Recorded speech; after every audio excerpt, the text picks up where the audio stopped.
Bonjour, je suis en compagnie de Francis Teboul, président directeur général d'AF2A Formation. Bonjour Francis. Bonjour Jean-Luc.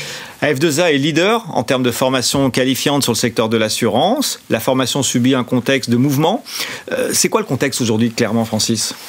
C'est surtout la réforme qui nous touche en 2019 et qui est la quatrième en un peu moins de 10 ans. Donc il faut savoir que nous allons vivre maintenant la suppression de la période de professionnalisation, le développement des actions de reconversion et de promotion via l'alternance, une monétisation du CPF, le regroupement des OPCA en OPCO, donc opérateurs de compétences, et également un chamboulement dans le financement avec l'arrivée de deux nouveaux acteurs qui sont France Compétences et les URSSAF. Donc une actualité riche sur le sujet de la formation. Quelle est l'actualité plus spécifique relative à AF2A ? Le point fort cette année d'AF2A, et on peut dire même notre plus grande satisfaction, est la reconduction de notre collaboration avec la CPNEFP des agents généraux et AGA, donc qui concerne le dispositif CAP Compétences, qui est la formation des collaborateurs d'agents généraux. Juste un petit chiffre, cette année, nous aurons formé 10 000 collaborateurs auprès de 4 000 agents.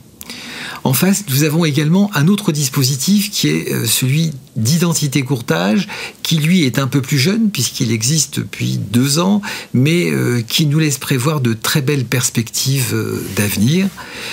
Enfin, les formations réglementaires, nous sommes touchés par la formation de 15 heures dite DDA, et on peut dire que d'ici la fin de l'année, c'est près de 10 000 stagiaires qui auront suivi l'ensemble des programmes digitaux proposés par AF2A. Donc une actualité AF2A riche, dense.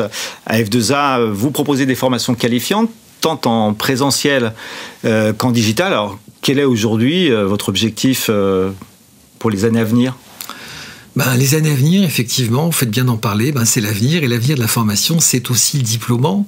Aussi, nous souhaitions depuis un certain temps proposer à nos clients des formations diplômantes. Nous avons aujourd'hui trouvé un partenariat avec l'École supérieure d'assurance, qui est un acteur bien connu de la profession, qui va nous permettre, par leur intermédiaire, de proposer des BTS en alternance, des licences en alternance, et j'ai d'ailleurs demandé à mon ami Patrice Michel Langlumet de bien vouloir remettre le trophée de la communication ce soir à mes côtés. Donc AF2A est toujours en mouvement et prépare sereinement son avenir. Merci Francis. Merci à vous.